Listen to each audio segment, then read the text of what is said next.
Fala pessoal, muito boa tarde! Está começando agora o BMC Stock, seu programa com as informações do mercado financeiro no meinho do dia, na hora do almoço.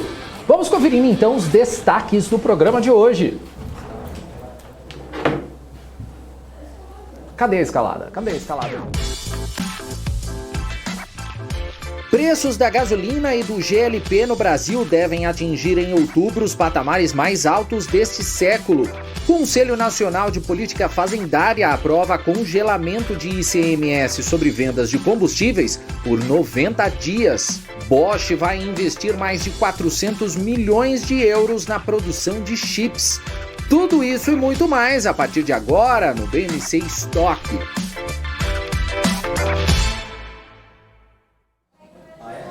É isso aí, a gente começa o estoque desta tarde aqui hoje com a Sami Facuri, que hoje está no lugar da Hanna Beltrão. Muito boa tarde para você, Sami, seja bem-vinda. Boa tarde, Dani. Eu não tô por muito tempo, gente, logo a Hanna volta, mas o programa de hoje a gente vai receber o João Ricardo Coutinho, diretor de compliance da Florença, e o Alex André, que traz os 10 gráficos do dia falando do mercado brasileiro e as estratégias ao vivo. Legal, é isso aí, Sami. Obrigado, seja bem-vinda mais uma vez. Grande Samira participando aqui hoje do BMC Stock. E a gente já começa com os números do mercado financeiro. Vamos começar então com o Ibovespa. O Ibovespa que está caindo 0,67% agora nesse momento. E está nos 105.309 pontos. A gente também tem aqui os nossos papéis em alta e os positivos e os negativos. Hoje eu já deixei eles todos juntos aqui para deixar o quadro mais colorido. Uzi Minas aqui caindo, menos 5,44%. A Companhia Siderúrgica Nacional também está caindo, menos 3,54%. Petrobras, Petri 4, menos 3,38%. Vale também está caindo, menos 2%, agora menos 1,99%. Bradespar está caindo também 1,5%. Embraer 1,30%. O que mais que a gente tem aqui desse lado? Ibovespa aqui 0,40%. Cirela menos 0,63%. Vamos para o lado positivo então, BRF agora com 5,19%. Suzano Papel tá subindo 3,15%. Tem também, vamos aqui, a Ambev, mais 2,46%. Quem mais que a gente tem para cá? Tem Semig aqui, MRV aqui subindo 0,58%. Cielo tá subindo 0,44%. Lojas Americanas também tá subindo. Tem mais, tem um monte aqui, tem aqui Vivo subindo 0,89%. E esse aqui, o nosso painel o nosso Profit Pro, né, da Nelogica. Mas tem muitos outros aqui, como eu citei aqui, só para ficar mais fácil aqui, que aí eu já deixo tudo certinho aqui. Minerva, Marfrig, JBS, BRF Foods, BR Malls, Fleury, Suzano Papel, tudo subindo, tá? CPFL, Natura, Multiplan, Bev, Raio Drogasil, Sul América. Nas baixas, a gente tem aqui Alpargatas, Uzi Minas, GetNet, Dexco, Interbanco, BID4 aqui, Petri 3, Petrobras, né, Melius, que é mais Interbanco, Petri 4 também, Local Web, JHSF, Ezetec, VEG, por aí vai. O dólar nesse momento em alta, 0,46% aos R$ 5,64. Vamos ver os índices fora do país também, vamos lá. Deixa eu dar uma olhadinha aqui. Peraí, só abrir aqui a minha tela. Vamos lá. Dow Jones agora subindo 0,06%. S&P 500 está caindo, menos 0,11%. Nasdaq agora está caindo 0,23%. Vamos para a Europa. Europa ainda já fechou? Não fechou ainda não. DAX na Alemanha está com queda aqui de 0,05%. FTSE no Reino Unido agora está caindo 0,12%. CAC na França subindo 0,38%. O índice Eurostoxx aqui marca agora mais 0,40%. Deixa eu ver aqui as commodities. Vamos dar uma olhada aqui. Petróleo Brent aqui caindo, tá com queda agora de 0,19%. E o WTI também caindo 0,11%. É isso aí. Por enquanto são esses os números que a gente tem aqui nesse iniciozinho de BMC Stock, mas a gente continua com mais informações. Agora tem mais giro, né, Sami? Agora eu volto com você. É isso aí, Dani. A gente vai para o nosso giro internacional, onde a temporada de resultados continua aí nos Estados Unidos. Então a gente vai para lá agora com a nossa correspondente, Giovanna Locatelli, que traz aí os resultados de hoje para a gente. O que a gente tem, Giovanna? Boa tarde, Sami, Daniel e a todos que nos acompanham. Verdade, mercado de olho, né, nessa semana de balanços, de divulgação de resultados.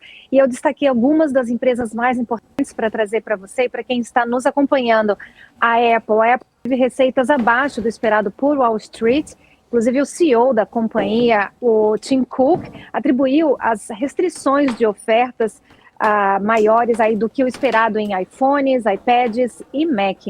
A Apple caiu para menos de 3% nas negociações estendidas, mas mesmo assim a receita geral da companhia ainda aumentou 29% e cada uma das suas categorias de produtos cresceu também anualmente. A receita da Apple ficou em 83,36 bilhões de dólares contra 84,85 bilhões estimados. Um aumento foi de 29%, como eu falei, ano a ano. Outra empresa de destaque é a Amazon. As ações da Amazon também caíram 4% nas negociações estendidas, depois que a empresa aí divulgou os resultados mais fracos do que o esperado para o terceiro trimestre.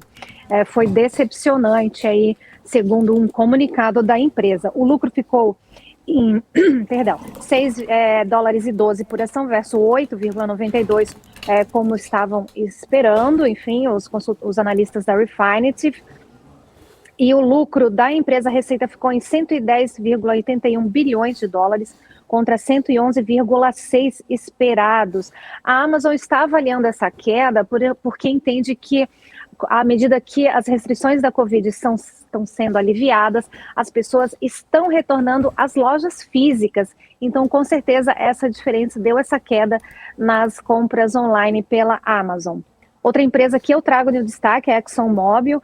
A Exxon anunciou hoje ganhos estimados para o terceiro trimestre de 6,8 bilhões, sendo $1,57 por ação.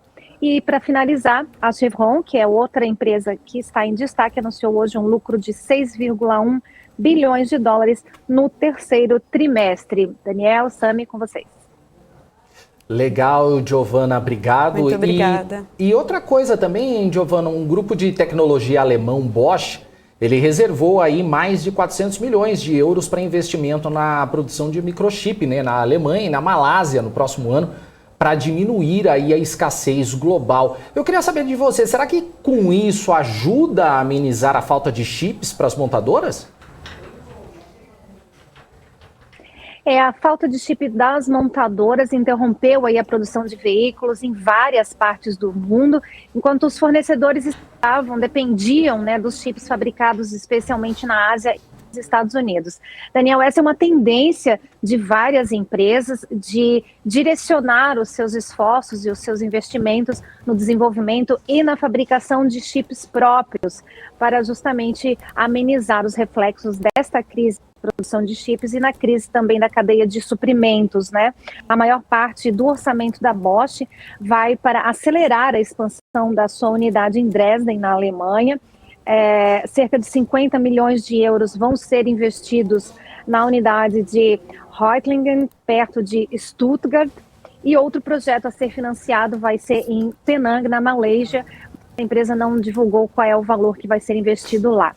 A Intel, que é outra gigante dos chips, né, que fabricante de chips para processadores de PCs e data centers, também já avisou, inclusive noticiamos aqui, que vai direcionar 80 bilhões de euros para a região da Europa aí na próxima década, justamente para amenizar a falta de chips no mercado global. Legal. Ô, Giovanna, deixa eu aproveitar que você está aqui na tela junto comigo e com a Samira, só para gente dar a notícia que a gente acaba de bater os 34 mil inscritos no YouTube, então parabéns para todos nós. Eu gosto de dizer que é porque eu tô Parabéns aqui. Para todos nós. Também, óbvio. E quero destacar hoje a participação da BMC News no evento em Floripa, com o link ao vivo da Débora. Isso é muito importante. A BMC indo ao encontro do investidor e mostrando de forma dinâmica tudo o que acontece no mercado e de interesse de quem investe e de quem quer começar a investir, né? Mais um ponto.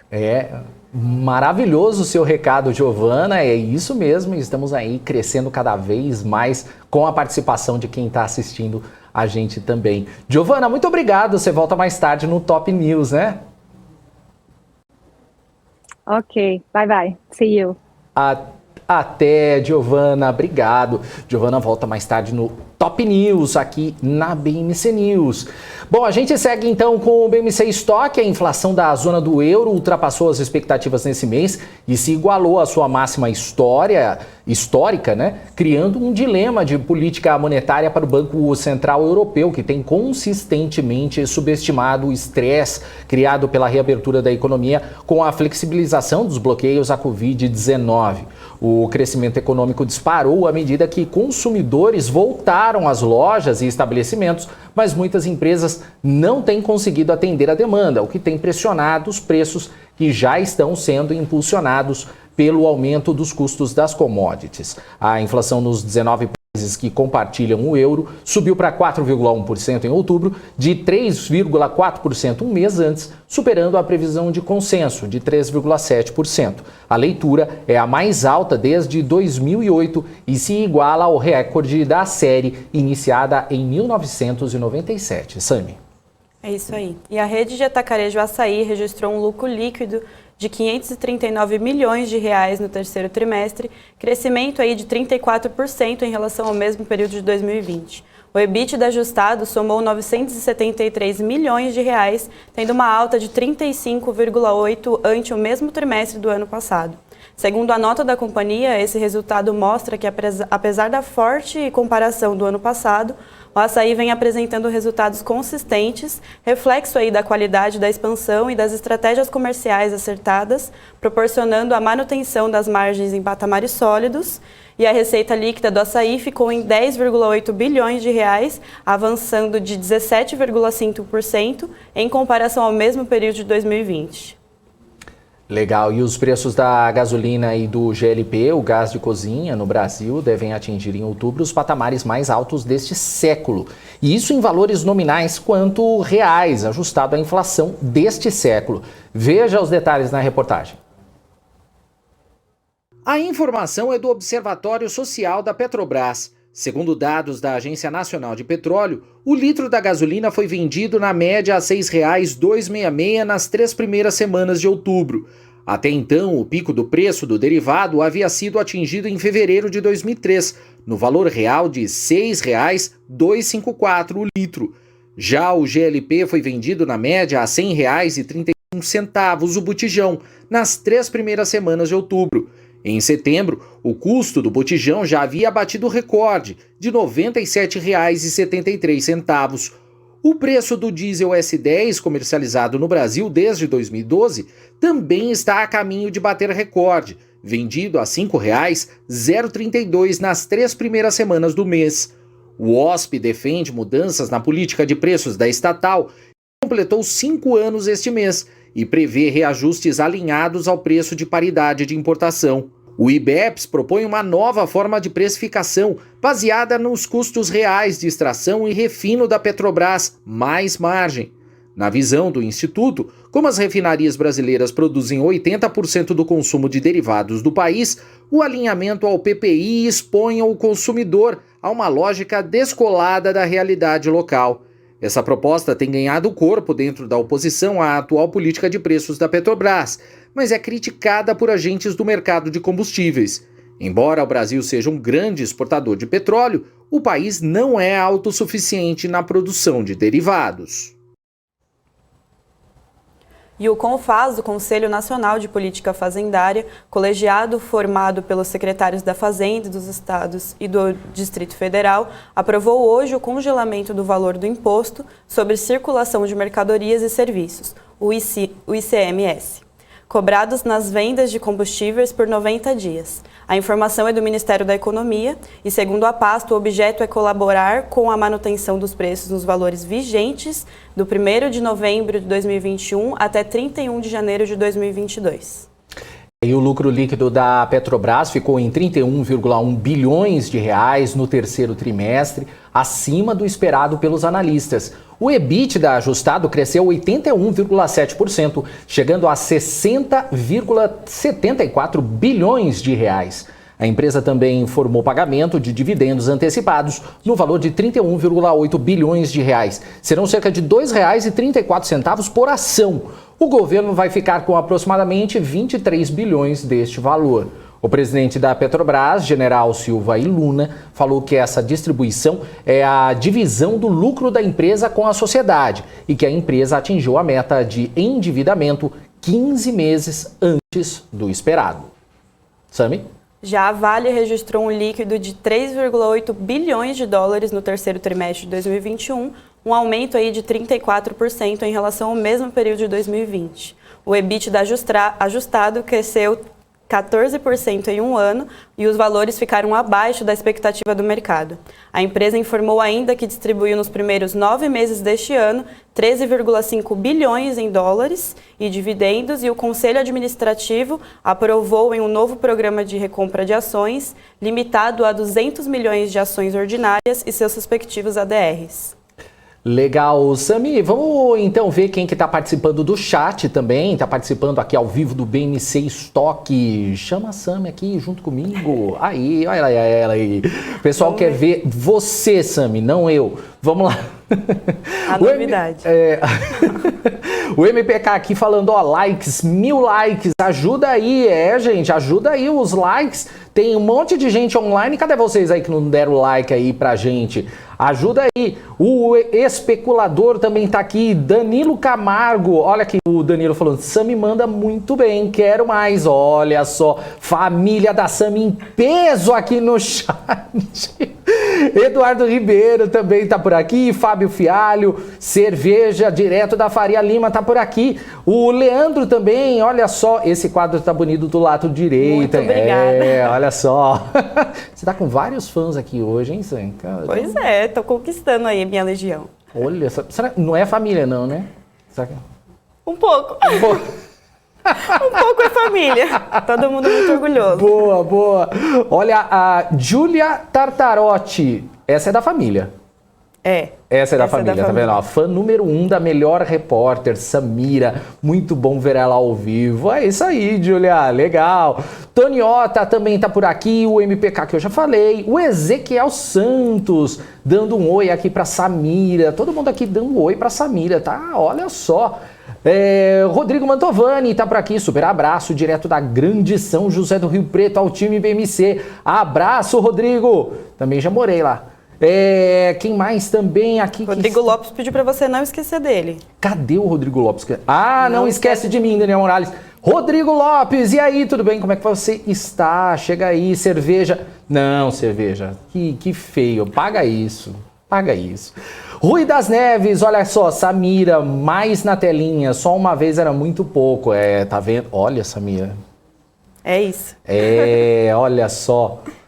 Lucas Guedes, salve, o apresentador é presença também, tem que respeitar. Daniel, obrigado. Tem seu momento. Obrigado, gente. Depois dessa, eu tô até indo embora. Valeu, gente. Olha a Hanna aqui, olha, Sami, Sandra, Samanta arrasando. É isso aí, valeu. É isso aí, olha, Fernando Luiz falando, Sami vai pegar o lugar da chefa Paula. Meu Deus, olha só. Caramba. Aí você me coloca numa posição diferente. Olha só, Renata Nunes, parabéns, amiga.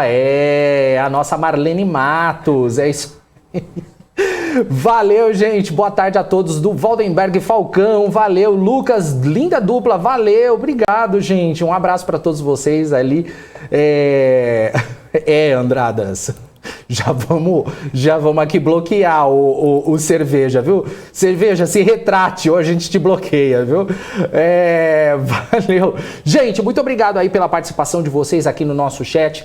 continua mandando mensagem pra gente, manda seu boa tarde, manda o seu recado, manda também a sua pergunta, porque afinal de contas a gente vai trazer agora aqui o João Ricardo Coutinho, que é diretor de compliance da Florença. João Ricardo, seja muito bem-vindo aqui ao BMC Stock. Boa tarde para você, tudo bem?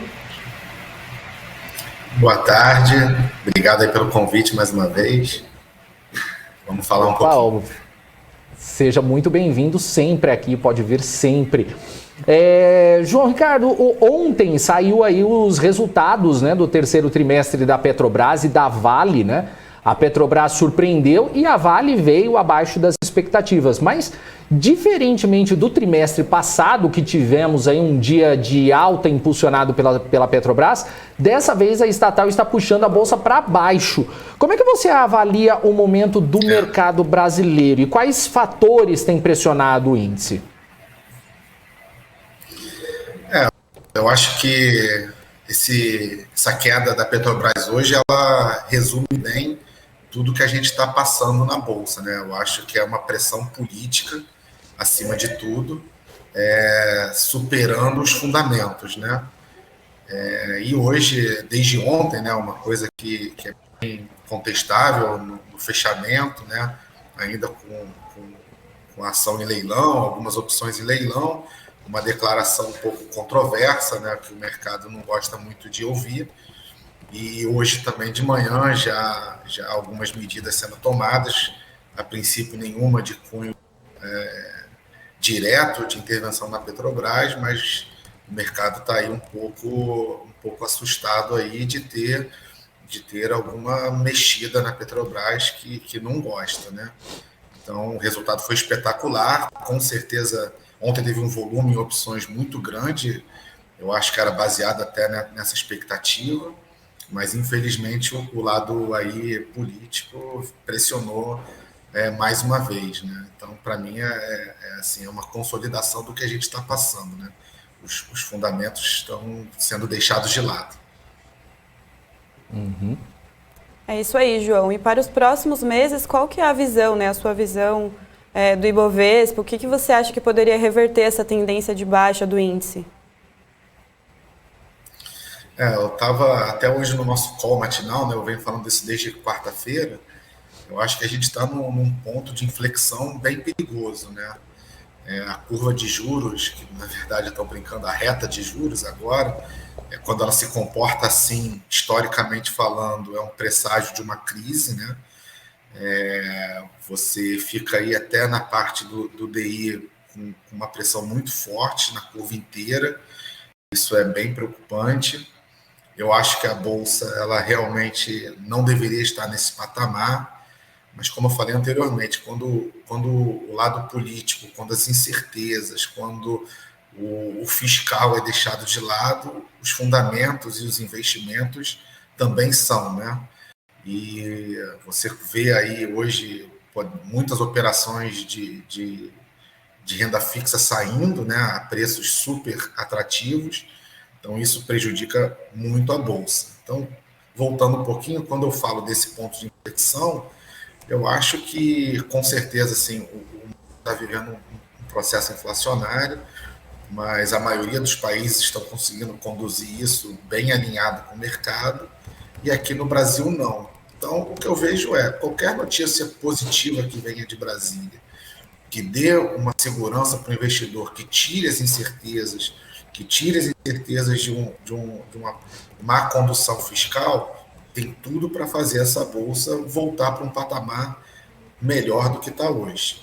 Por outro lado, se continuarem com isso, se nada andar como não tem andado desde junho, pelo menos, e os gastos e o descontrole for ainda maior, visando somente o lado político, é bem capaz de a gente perder ainda mais força nos fundamentos, como a gente viu em 2015 e 2016, né? Ali até o final de 2015, pelo menos, que os fundamentos foram embora. A Petrobras, por exemplo, que existia uma intervenção de fato, chegou a valer $1. E você pode falar, nossa, a Petrobras vai valer $1? Impossível, gera caixa, gera isso, petróleo, energia, mas quando você tem esse tipo de descontrole, você pode chegar a esses pontos. Então, eu torço, assim, a minha cabeça é mais otimista, eu acho que nada vai acontecer de pior, mas eu vejo hoje que ali nos 105 mil pontos, a gente está ali naquele abismo que sempre falam do Brasil, né? Que ele chega, flerta, mas sempre recua. Então, nós estamos aqui de novo. Podemos ter uma boa recuperação, terminar o ano um pouco mais aliviado do que estamos vivendo, mas também estamos ali flertando com uma piora maior e chega um patamar que tanto os juros quanto o dólar nem o Banco Central consegue segurar. Existem muitas pessoas hoje contestando o nosso Banco Central, desde quando jogou os juros para 2, como agora na retomada. Então, isso aí mostra um pouco do que flertar com esse abismo pode significar. É um descontrole do câmbio, um descontrole dos juros, e isso é muito difícil de você retomar depois. Demanda tempo, demanda muito custo e muita perda para o nosso país, mais uma vez. João Ricardo, o pessoal aqui do chat também está fazendo pergunta, eu vou repassar o que você puder responder, claro. O professor Vinícius, ele pergunta o seguinte: o que aconteceria com Petri 3 e Petri 4 se o Brasil fizesse uma lei que obrigasse a aplicar todo o dividendo em educação e social? Com certeza os investidores sairiam dessa empresa, né? Porque é um pouco de uma visão às avessas do que vê de Petrobras, né? Petrobras, por que a gente não está falando agora que ela conseguiu ter bastante distribuição de tributos do governo federal, que o governo federal, como principal acionista, está recebendo bastante dividendos para poder reinvestir no país. Ela, como empresa, está gerando lucro para poder continuar competindo com seus pares internacionais. Eu acho que é isso que o mercado gostaria de ouvir, tanto do lado da empresa como do lado do país, né? Se você tira isso da Petrobras, ela vira uma sucata, ela não consegue investir, ela perde competitividade, ela não gera mais lucro, ela não tem uma série de fatores que deveria ter como empresa, principalmente listada. Então, eu repasso essa pergunta. Você investiria numa empresa que tende a não ter mais lucro? O que acontece com a empresa que não tem mais lucro? Ela perde o poder de competir, ela perde o poder de investir. A Petrobras, para continuar vendendo seu petróleo, ela precisa continuar investindo. Você vê hoje empresas como a PetroRio, a 3R, são empresas que conseguem se manter no mercado graças a uma limitação de capacidade de investimento da Petrobras, que ela prefere abrir mão de investimento nos poços mais maduros para continuar investindo no pré-sal e dentro do seu guidance, dentro do limite do seu CAPEX, né? E imagina se isso piorar. Daqui a pouco a Petrobras nem no pré-sal conseguiria continuar investindo. Outra coisa, a Petrobras conseguiu desalavancar a dívida dela enormemente. O que significa isso? Significa que ela vai gerar mais lucro. Gerando mais lucro, o governo arrecada mais, né? Através dos impostos, arrecada mais através da distribuição dos dividendos. Então, assim, eu vejo uma coisa que me assusta um pouco de porque está vendo as coisas às avessas. Não era assim que deveríamos ver. A Petrobras está lucrando muito. A gente deveria estar perguntando, poxa, que bom que a Petrobras está lucrando. Para onde está indo esse lucro? Está indo para investimento, para ela continuar a crescer, para ela continuar gerando emprego, para ela, quem sabe, se externalizar como uma multinacional muito mais presente no mundo? É por aí que a gente deveria estar falando e não no lado que a gente tem visto o governo falar ultimamente. Uhum. João, a gente tem mais uma pergunta aqui no chat, é do Helder. Ele perguntou se a gente pode aí ter um final de 2021 como o de 2015, só que a diferença é que as empresas poderiam dar bons resultados aí para o trimestre. 2015 foi ali, se eu não me engano, ainda era fechou bem ruim, né? A gente começou a nossa retomada ali mais ou menos em fevereiro, março de 2016. Então, se eu tiver entendido certa pergunta, sim, nós podemos ter as empresas reportando ainda assim um resultado positivo, a economia está forte, o Covid está acabando. Aqui no Rio de Janeiro, por exemplo, você já começa a ter uma liberação melhor da circulação das pessoas, Só que isso seria muito ruim para o país, né?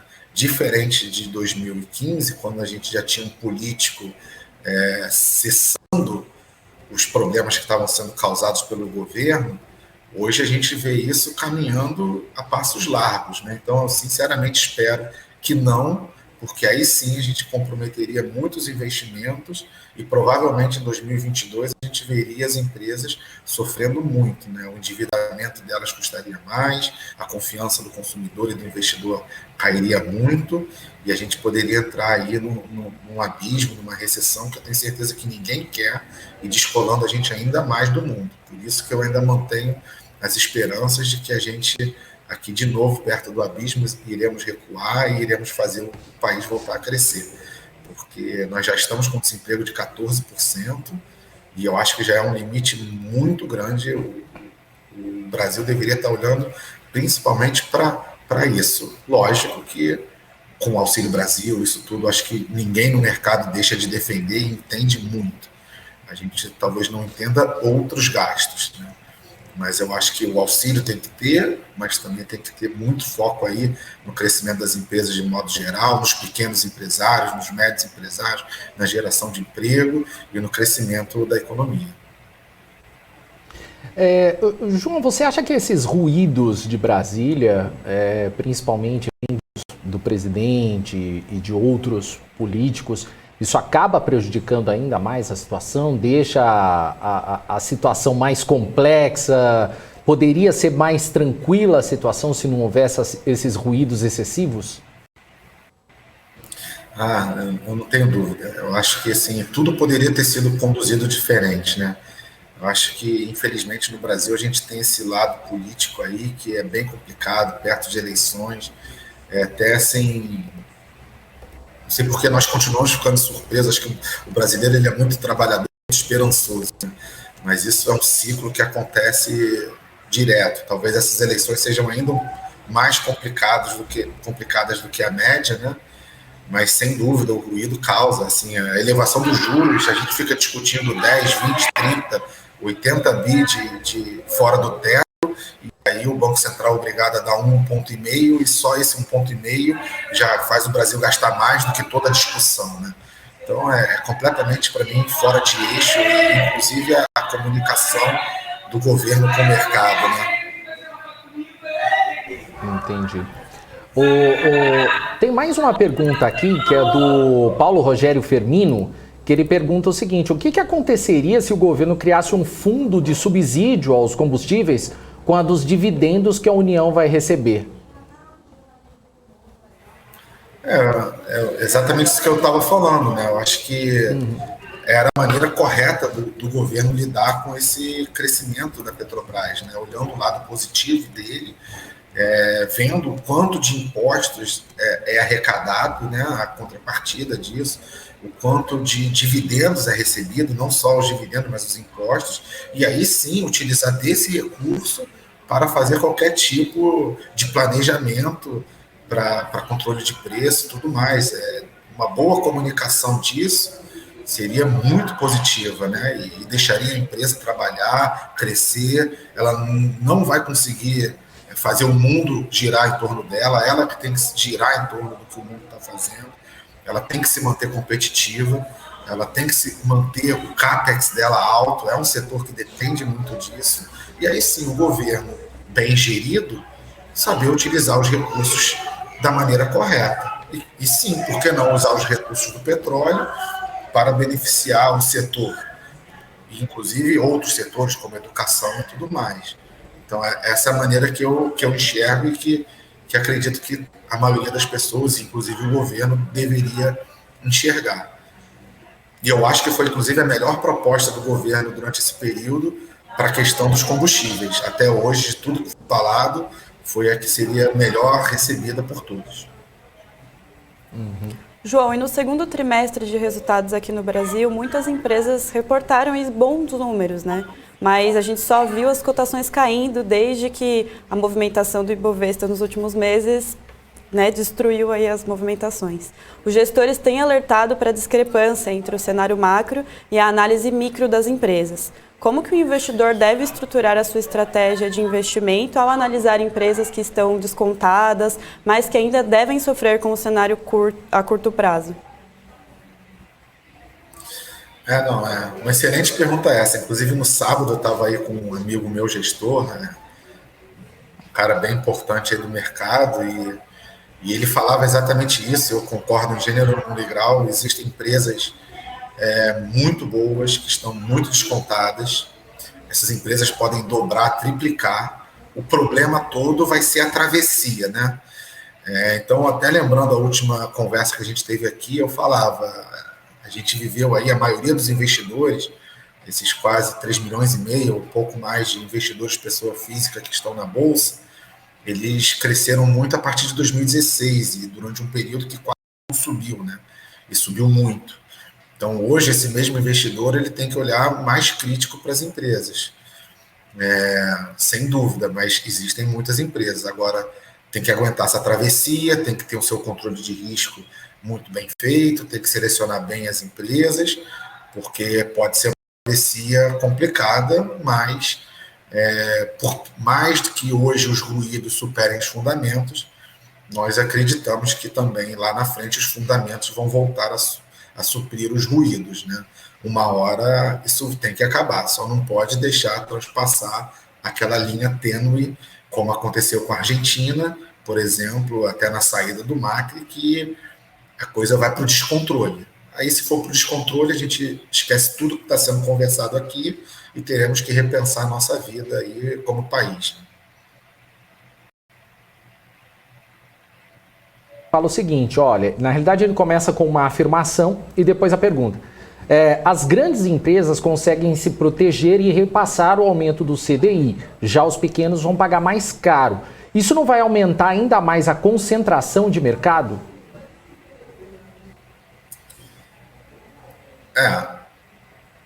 Normalmente, quando você tem essas crises, até vindo do Covid, a gente realmente vê isso, né?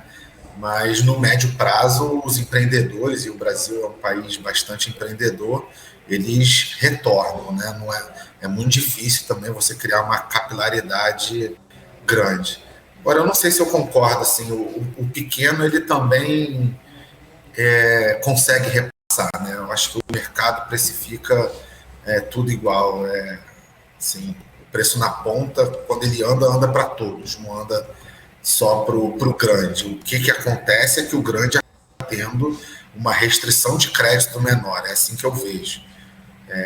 O custo cresce proporcional, mas o grande continua crescendo e o pequeno pode acabar realmente morrendo.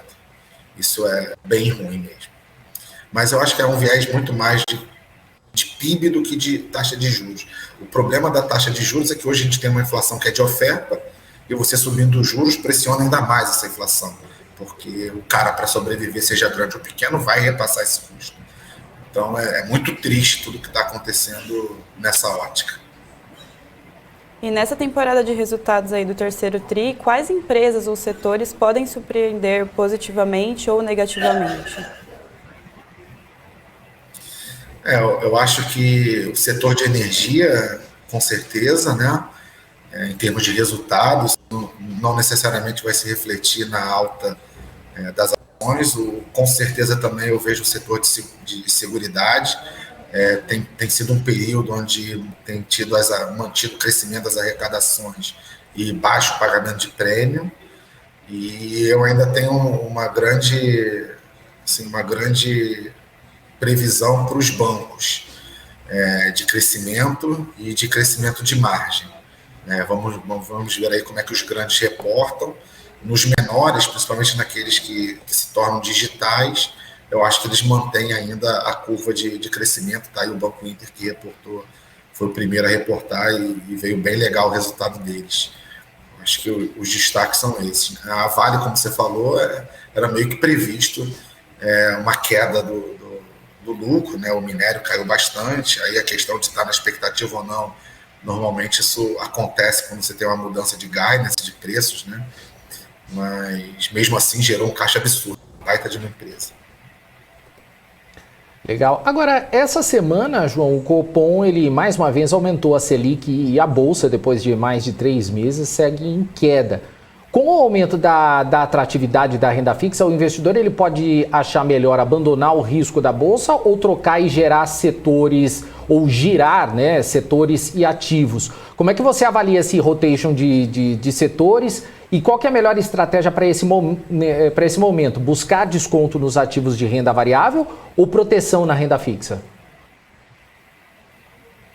Não, sem dúvida, assim, a gente viu aí, né, teve até um dia de limite de alta, se não me engano, na sexta-feira pela manhã, e muito saiu, muito título de inflação com prêmio maior saiu. Então, assim, nesse momento de incerteza, né, e com taxas que a gente também não sabe se vão ficar nesse patamar, infelizmente, para quem é da Bolsa, você vê uma migração para a renda fixa, mas você vê isso globalmente falando. Nos Estados Unidos isso está acontecendo, na Europa isso está acontecendo. De uma certa forma, é até saudável esse rebalanceamento, ele não pode ser muito agressivo, mas eu acho que sim, a rotação acaba acontecendo, né? As pessoas acabam querendo buscar empresas que historicamente reagem melhor em problemas, em períodos difíceis. E sim, você hoje, se você conseguir aplicar um título pagando 13%, 14% ao ano, contra uma expectativa histórica da Bolsa subir entre 15% e 20% ao ano, você vê que a simetria ficou bem apertada, né? Você correndo bastante risco, você mira uma média de ganho de 15%, 20% ao ano, e você na renda fixa ali, tranquilo, botando a cabeça no travesseiro, está ganhando 13%. Então, esse rebalanceamento ele realmente acaba acontecendo e a gente aguarda aí que a economia volte a responder, porque o que realmente faz o país crescer são os investimentos, é a migração para o risco, né? Quanto mais dinheiro vai para o risco, mais o potencial de crescimento do país cresce. E eu espero que em breve, aí, acalmando, talvez ali no primeiro trimestre do ano que vem, quando a gente tiver uma clareza maior de quem vai disputar as eleições e como elas vão ser disputadas, quem sabe aí semana que vem com a PEC dos precatórios saindo e assentando, olha, o fiscal é esse aqui, acabou, não tem nem para mais nem para menos, é isso, também pode ser um vetor aí de acalmar o mercado, e eu acho que se a taxa de juros a médio prazo conseguir cair de novo aí para um patamar de equilíbrio no Brasil, não houver mais estresses, as pessoas depois acabam voltando aí, o dinheiro acaba voltando. Mas vai fazer o quê? Como é que aí o pessoal aí de assessoria não vai ofertar para os seus clientes IPCA mais 5,5, IPCA mais 6, que protege contra a inflação, ou mesmo aí um título aí que está pagando hoje 12%, 11%, 13% ao ano, né, da renda fixa. Complicado. Isso tem que estar hoje no portfólio das pessoas. Boa. João, o Adenilson Souza disse assim: gostaria de saber se, na opinião do convidado, esse resultado acima do previsto da Petrobras não pode forçar o governo a ter ações intervencionistas devido à opinião pública. Sem dúvida. É o que a gente já viu isso antes do fechamento de ontem, né? E já vimos também o Pacheco, que hoje é uma grande barreira para as coisas se resolverem no Brasil, né? O Senado não conseguiu avançar com o imposto de renda, enfim, com a lei, com o marco ferroviário, que era super importante para investimento, entre outras pequenas medidas que não tem tanta divulgação na mídia, mas são de suma importância para o país. Também já pedindo reunião com o presidente da Petrobras, então muito óbvio isso, né? Espero que não façam nada de coração, eu espero que estejam somente jogando para a torcida e que busquem medidas corretas, porque elas existem, mas eu não tenho dúvida, né? Enquanto a Petrobras for uma empresa estatal, parece que lucro é uma coisa proibida. Acho que é o que eu falei aqui, a gente tá vendo a figura de cabeça para baixo, totalmente equivocada a visão, né, de lucro, né? Lucro é bom para caramba, quanto mais melhor para o país, e não ao contrário, né? Mas, enfim, vamos ver aí o que vai acontecer no final do dia, o quanto é ruído e o quanto na prática vai ser exercido pelos nossos governantes. Boa, João. O Anselmo Lessa, ele faz a seguinte pergunta aqui. No cenário atual, as empresas que estão fazendo recompra de ações é um bom sinal para o investidor que estão muito baratas? Sem dúvida, é um excelente sinal. Fácil pensar, imagina se você aí é um empreendedor alguma coisa e sabe do potencial da sua empresa, você está ali no dia a dia, você tem todos os números, você trabalha arduamente, né? Você não faria a mesma coisa? Eu faria com certeza. Então eu vejo com muito bons olhos quem recompra suas ações. Eu acho que esse é um bom caminho, é um pouco do modelo americano, né? Agora mesmo, acho que foi o Facebook, posso estar enganado, mas aí vocês me corrigem depois, mas se não me engano o Facebook agora apresentou uma recompra de 50 bi de dólar. 50 bi de dólar ele compra qualquer empresa da Bolsa Brasileira 100% do capital. E é uma fraçãozinha das ações que eles estão recomprando. Então esse modelo é muito bom, né? Eu gosto muito de ouvir isso. Se o controlador está comprando ações dele, isso me anima bastante. Legal. O Luiz aqui, ele faz uma pergunta, um exemplo para ele aqui, mas olha só. Estou comprado em 20 ações, cada uma de um setor, e todas caindo mais de 20%. Você estudaria trocas? É uma carteira bem diversificada, né? 20 ações em 20 setores. Eu acho que isso demonstra só que não é uma questão endógena da Bolsa, é exógena da Bolsa, né? Então a Bolsa está caindo como um todo. Então não, eu só veria se você está nas melhores ações de cada setor, que é uma análise que a gente faz bastante aqui na casa, né? Quando a gente decide fazer o top-down, né? Analisar um setor que possa ter um maior destaque, a gente busca as melhores ações desse setor. Mas, pelo que você está me falando, se você sair de um setor para o outro, vai cair igual, né? Acho que o conselho aí é só ter certeza que você está com empresas boas, geradoras de caixa, para que quando vem a saída, você possa retomar junto da maneira mais rápida possível. Eu queria agradecer a sua participação aqui no BMC Stock, mas eu queria que você deixasse aí suas considerações, a sua recomendação. Fique à vontade, o espaço é seu. Obrigado. Mais uma vez agradeço aí o convite. Eu acho que, assim, sou um otimista com o Brasil a longo prazo. Quem sabe um dia esse país não dá certo. Estamos flertando com o abismo, então o conselho que eu dou, aliás, já dou há bastante tempo, quando perguntado, invistam em gestão de risco, ela é muito importante. Momentos como esses acontecem, que a gente não pode sair do jogo. O jogo continua, o Brasil já viveu outras crises até piores do que essa, e nós estamos aqui hoje e vamos continuar. Tenho certeza que não vai acontecer o pior. Mas se acontecer, a gestão de risco vem aí para nos ajudar. Então, vamos torcer, vamos pressionar aí para que o governo pense bem para o país e não somente na parte política, que aí vai dar tudo certo. Espero que nas próximas entrevistas a gente tenha falando, poxa, será que a Bolsa vai para o all-time high de novo? Eu vou ficar bem mais feliz de dar essas notícias, não ter que ficar falando de coisa chata aí. Tá certo. João, muito obrigado mais uma vez, um abraço e até a próxima. Até. Eu que agradeço, tudo de bom.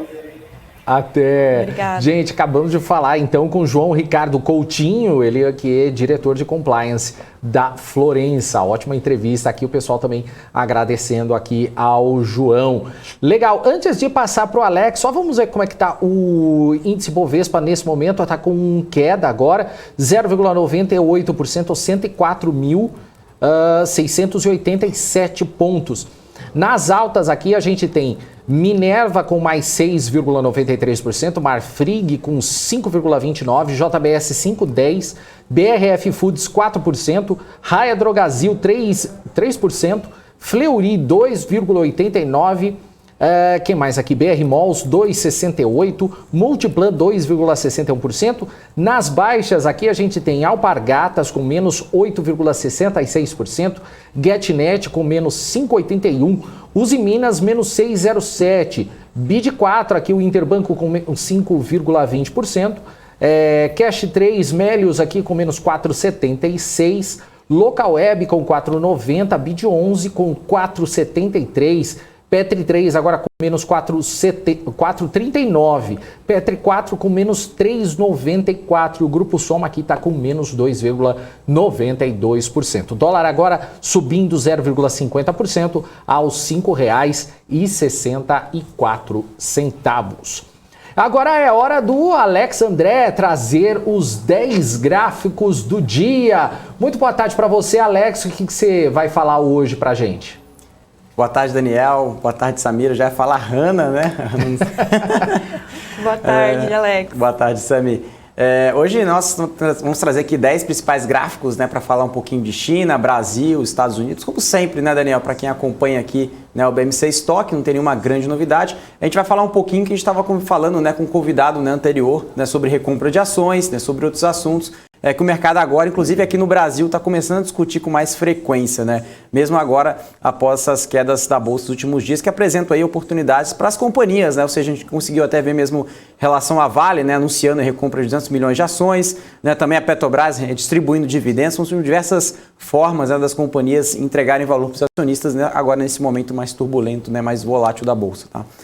Mas primeiro ponto, a gente vai falar sobre China, né? Antes a gente falar de outros assuntos por aqui.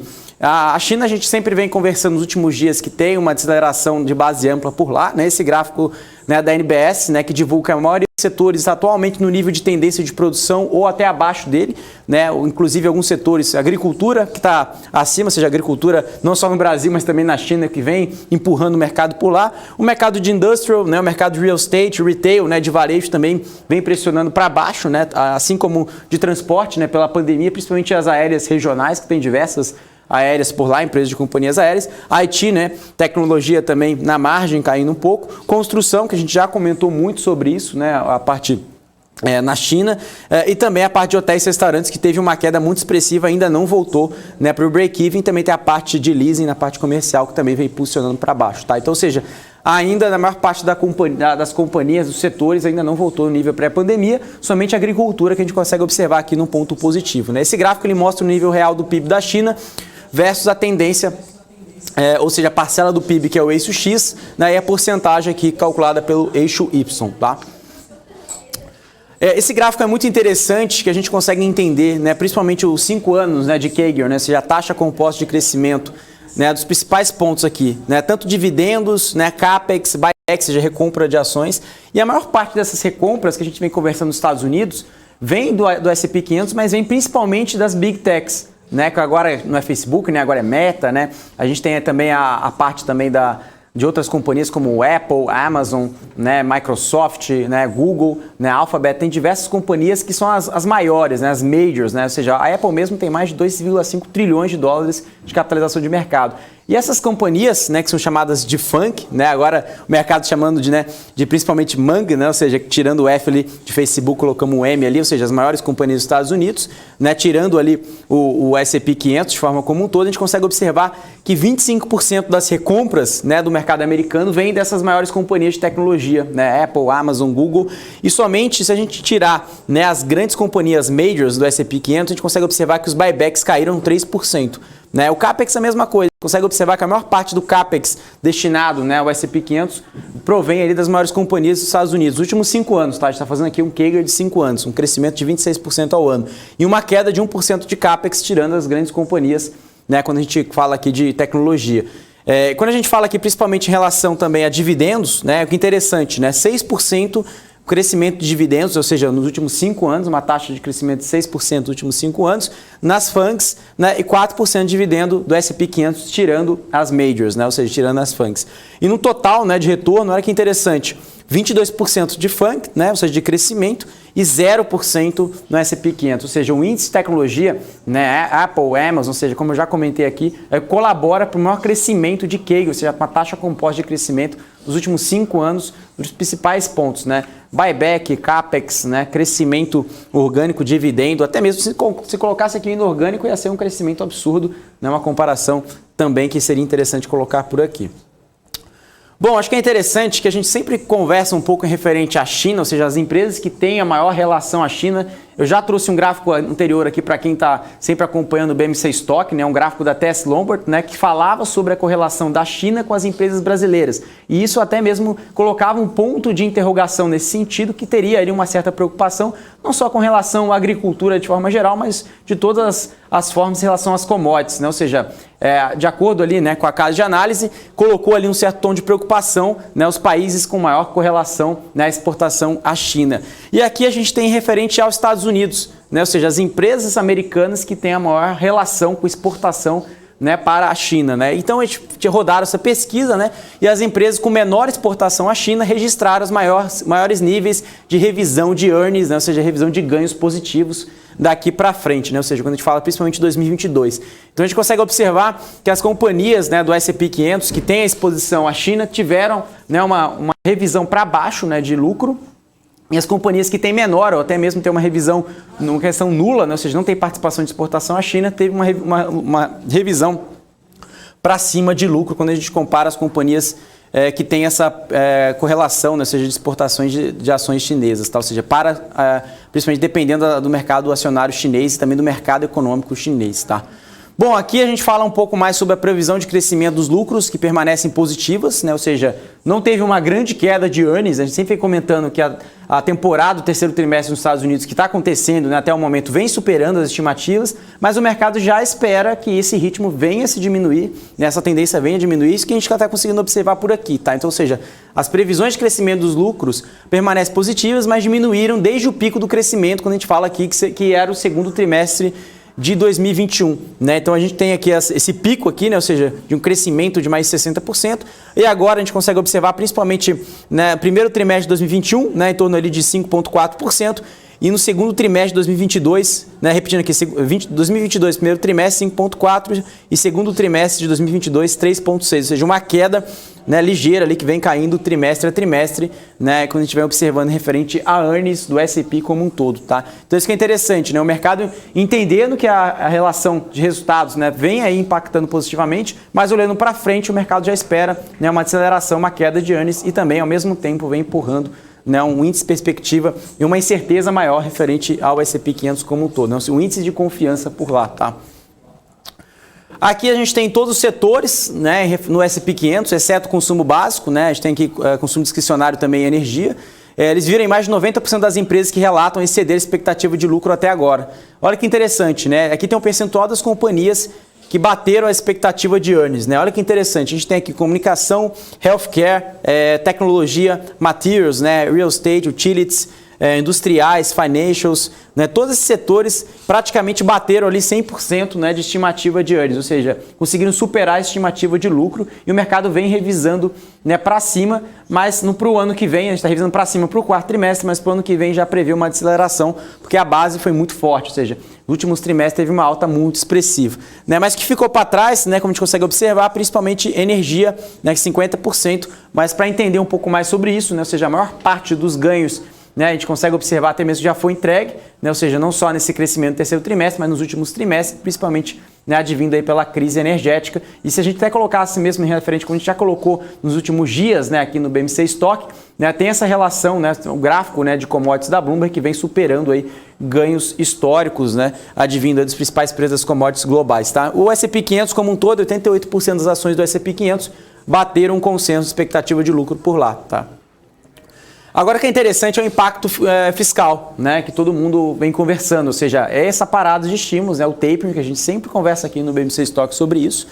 Qual que deve ser o impacto, né, do tapering, ou seja, da parada do impulso fiscal nas ações americanas e até mesmo com o GDP, né, ou seja, com o crescimento do PIB americano. E esse gráfico ele mostra a contribuição do impulso fiscal para o crescimento real do PIB global. Tá? Então o que é interessante?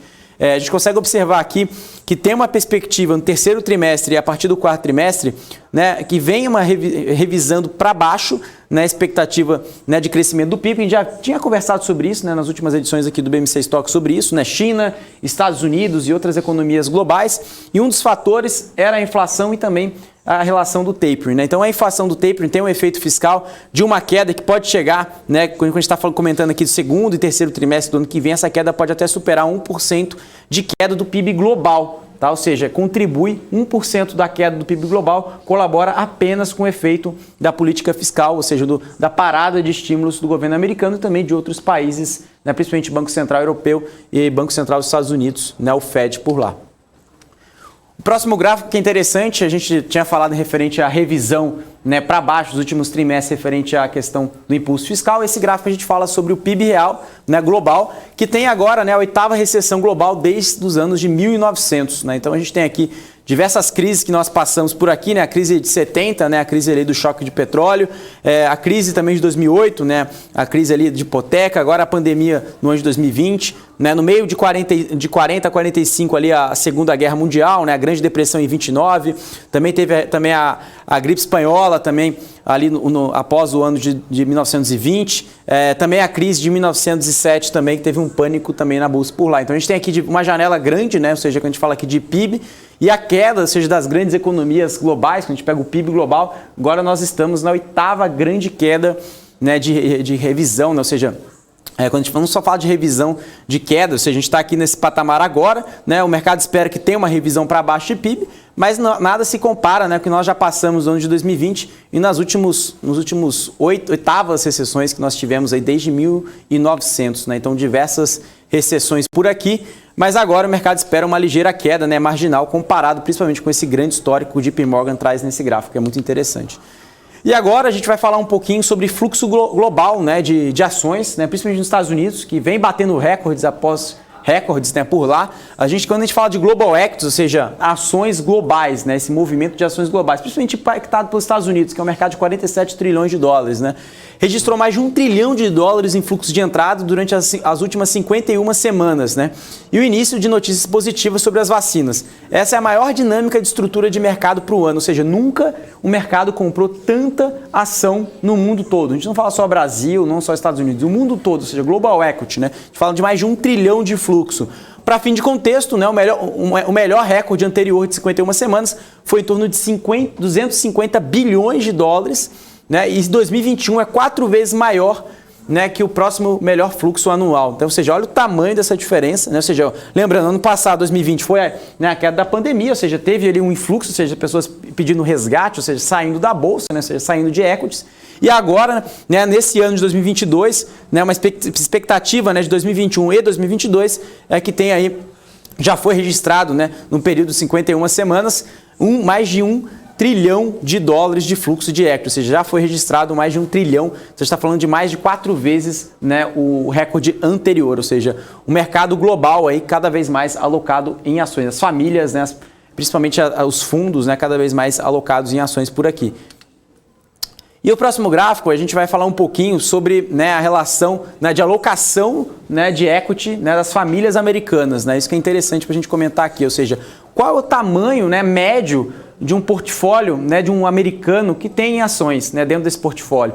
Na média, a gente está falando aqui agora, né, no ano de 2021, que passa ali de 40% do portfólio do americano total, né, estão compostos em ações, né? Ou seja, a gente consegue ver que esse próximo desse último pico, né, foi em torno ali de 97 ao ano 2000, chegou a bater um pouco mais de 35%, agora estamos no recorde, passando ali um pouco de 40%. Lembrando que a média, né, essa linha aqui do meio, a gente está falando em torno ali de 22,5%, né, 22, 23%, né, que é a média de alocação do investidor americano em ações, né? Então agora a gente está chegando no patamar recorde em torno ali de 40% da alocação do americano, principalmente quando a gente está pegando os dados do segundo trimestre, né? Não foram revisados ainda para o terceiro trimestre, mas são dados ainda novos, né, que a gente fala aqui, ou seja, o americano comprado cada vez mais em ações. Isso traz um efeito de varejo, ou seja, as famílias americanas, mas também grandes fundos, fundações cada vez comprados em ações por lá, tá? Então a gente consegue ver que uma grande parte desse fluxo, né, que a gente fala de $1 trilhão, vem por aqui, ou seja, as famílias americanas cada vez mais alocadas em ações por lá. E aqui agora a gente comentando aqui um gráfico interessante, né? A gente tem essa janela desde 1990, né, colocando aqui numa base 100, que é muito interessante, a gente consegue ver um crescimento, né, dos principais setores do S&P 500. Né? E quais foram os setores que mais subiram, né, nos últimos 30 anos, né, desde 1990? A gente consegue ver o setor de tecnologia, né, cresceu mais de 4.000%, healthcare cresceu quase 2.000%, o consumo discricionário subiu 1.980% nos últimos 30 anos, Assim como Industrial subiu 1000%, o setor de Financial subiu 773%, Materials subiu 567%, Energy, né, energia, subiu 378%, Utilities 227%, Real Estate 198%, né, e também na parte de consumo também subiu um pouco mais de 166% por aqui. Então são os principais gráficos que a gente sempre comenta por aqui, Daniel e Samira, para sempre atualizar você, investidor, para você tomar a melhor decisão para os seus investimentos. Daniel, Samira. Valeu, Alex. Você está de volta na segunda, Alex? Estaremos de volta na segunda, a gente não para. Então desculpa, até quarta, tá? Que isso. Desculpa, não pude resistir. Que inveja boa. Valeu, obrigado. Ótimo fim de semana pra você, viu? Bom final de semana a todos. Tchau, tchau, pessoal. Valeu, Alex André, que tá aqui todos os dias no BMC Stock. Antes de continuar aqui com outras informações, eu tô trazendo aqui, já antecipando aí o BMC Agro, a segunda etapa da campanha nacional de vacinação contra a febre aftosa. Ela vai começar agora na próxima segunda-feira, dia 1º de novembro, em mais de 20 estados. Na nova etapa, 78 milhões de bovinos e bubalinos é uma espécie de búfalo, com até 2 anos de idade vão receber o imunizante. As vacinas elas devem ser compradas nas revendas autorizadas e entre o momento da compra e o da aplicação, elas têm que ser armazenadas sob temperaturas de 2 a 8 graus, segundo o Ministério da Agricultura. Após vacinar o rebanho, o produtor vai precisar reportar a vacinação, a imunização, melhor dizendo, ao órgão de defesa sanitária animal de seu estado, o que pode ser feito de forma online. Acre, Paraná, Rio Grande do Sul, Rondônia, Santa Catarina, parte do Amazonas e do Mato Grosso são reconhecidos como livres de febre aftosa sem vacinação, sendo proibida a aplicação e comercialização da vacina nessas regiões. A gente agora vai vamos dar uma rodadinha aqui no mercado, vamos ver como é que está a situação nos números aqui do mercado financeiro. O Ibovespa agora caindo 1,01% aos 104.641 pontos. Agora a gente tem entre as altas aqui, Minerva com mais 7,26%, Marfrig 5,45%, JBS 4,86%, BRF Foods 4,09%. E ainda em alta a gente tem aqui Raia Drogasil, Fleury, Suzano Papel, Multiplan, Sul América, CPFL, Ambev, Pão de Açúcar, Eneva e por aí vai. Nas baixas agora a gente tem Alpargatas com menos 8,03%, Usiminas menos 5,79%, GetNet com menos 5,59%, Localweb com menos... Caramba, sumiu o Localweb aqui. Aqui o Localweb. 4,60%, BID 4, menos 4,68%. O pessoal assustou aqui com o meu caramba. Petri 3 aqui, Petrobras com menos 4,39%, BID 11, 4,30%. Melius também está caindo, Petri 4 também, Dexco, Companhia Siderúrgica Nacional, Ezetec, VEG, CVC, tudo caindo também. O dólar está subindo agora 0,50% aos R$ 5,64. Agora é contigo, Sami Facuri. Dani, a Grendene, empresa brasileira do setor calçadista, dona das marcas Grenda, Melissa, Raider e entre outras, apresentou os resultados referentes ao terceiro trimestre deste ano. De acordo com a companhia, este foi o melhor trimestre da história, em termos de receita bruta, chegando a 818,3 milhões de reais. E além disso, o lucro líquido da empresa chegou a 281 bilhões 281 milhões, 87,7% maior do que o lucro líquido do mesmo período de 2020. Já o EBITDA da Grendene somou 140,6 milhões de reais, com uma baixa aí de 4,9% em relação ao mesmo período do ano passado. Com o varejo especializado voltado a uma das marcas que mais registrou um crescimento no trimestre foi a Melissa, que tem forte exposição às operações de shopping centers, e a empresa ainda disse que segue otimista com o quarto trimestre, mas observa a pressão inflacionária nos custos e o cenário de menor renda para o consumidor. Dani. É isso aí, a gente continua seguindo aqui com o BMC Stock, a gente continua com a temporada de resultados. A fabricante de calçados Alpargatas teve alta de 34% do lucro no terceiro trimestre, com as receitas crescendo e despesas caindo, além da melhora na linha financeira e de um efeito positivo de operações descontinuadas. A companhia anunciou que o lucro recorrente de julho a setembro somou 155,5 milhões de reais, ante ganho de 116 milhões um ano antes, embora tenha vendido apenas 1,7% a mais em volume de pares. A Alpargatas teve uma receita 12,7% maior ano a ano, para 1,06 bilhão de reais, sugerindo aí que a companhia conseguiu repassar preços maiores. Na outra ponta, as despesas operacionais tiveram queda de 7% no comparativo anual para 366,1 milhões de reais. Assim, o resultado operacional da empresa, medido pelo EBITDA recorrente, somou 185,7 milhões de reais no trimestre, alta de 17,4%, e a margem EBITDA subindo 0,7 ponto percentual a 17,5%. Sami. E o Conselho de Administração da Suzano Papel e Celulose aprovou a construção de uma nova fábrica, com investimento avaliado em mais de 14 bilhões e meio de reais. Confira os detalhes na reportagem.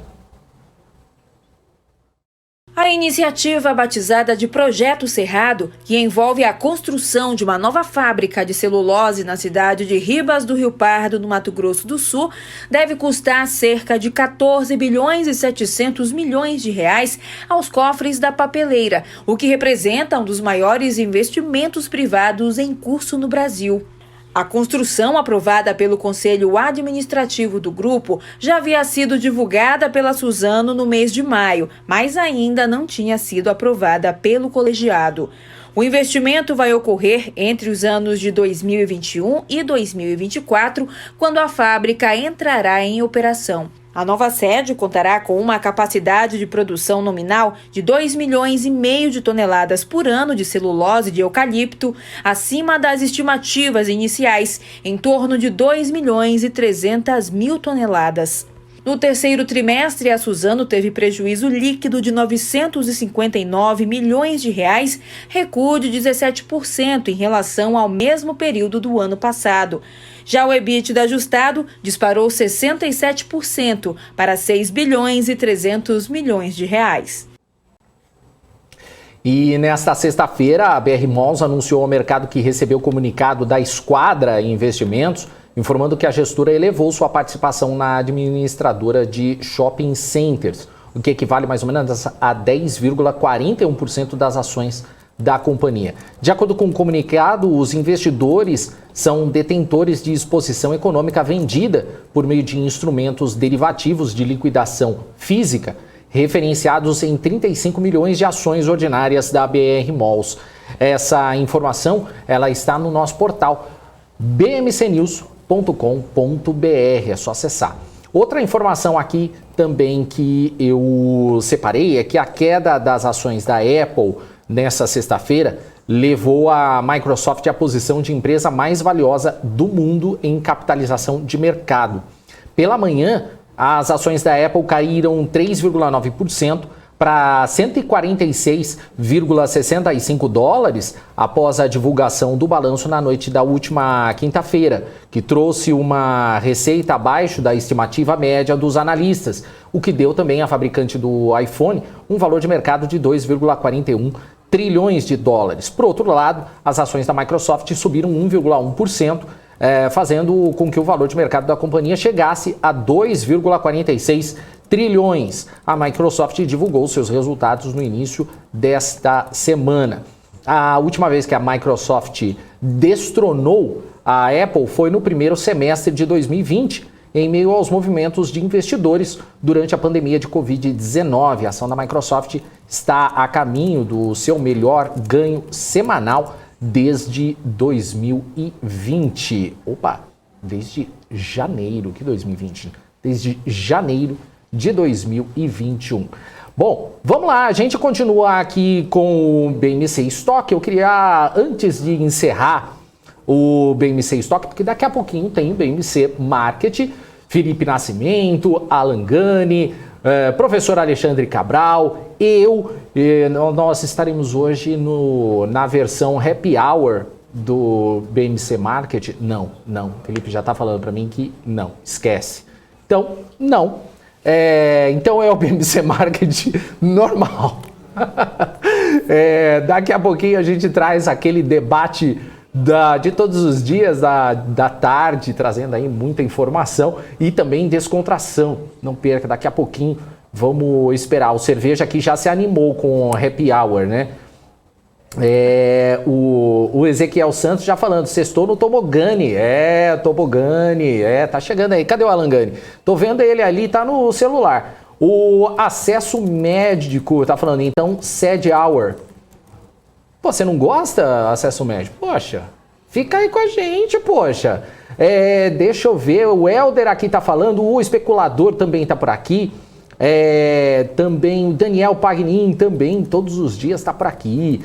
MPK falando dos likes, atentando para os likes, senta o dedão, nossa meta são 1000, é isso aí. Cadê os likes, pessoal? Manda aí, senta o dedão aí pra gente e dá o seu like aqui pra gente. Tem também aqui o Batman Pirata, aqui, olha só, tô gostando dos nomes. O Carlos também, o Helder dominando aqui. Deixa eu ver, olha, o Ezequiel lá, Hanna voltando, o Daniel vai pro BMC Agro, será? Não sei, será? Não tô sabendo disso não.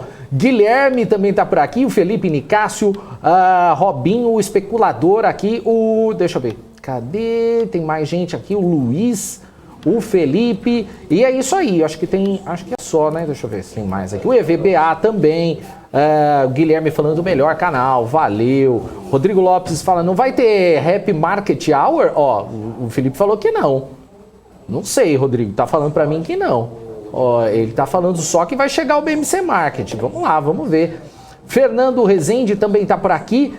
Peter Santana, sim, a gente bateu os 34, já batemos 34K aqui. É isso aí. Bom, e antes de encerrar aqui o BMC Estoque de hoje, eu queria trazer de volta a Sami Fakuri aqui na nossa tela. Sami, e aí, como é que foi a experiência? Foi boa? Nossa, tô suando. Tô nervosa. Mas foi muito bom. Não, mas você ainda viu mais que... do seu lado. Obrigado. Ó. Merece coraçãozinho. Não, e é legal que você já chegou aqui já ganhando 300 mil seguidores aqui, já pode olhar o seu Instagram. Gente, olha, o Instagram da Sami é... Não, tô brincando.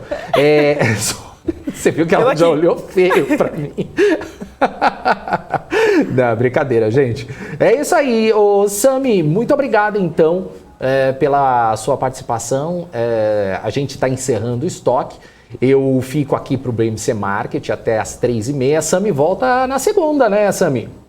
Eu acho que sim, tomara. Você acha? Que nada. Você volta aqui no estoque segunda-feira, poxa. Bom fim de semana pra você. Até mais, Dani. Bom fim de semana. Valeu, obrigado, Sami. Beijo pra você.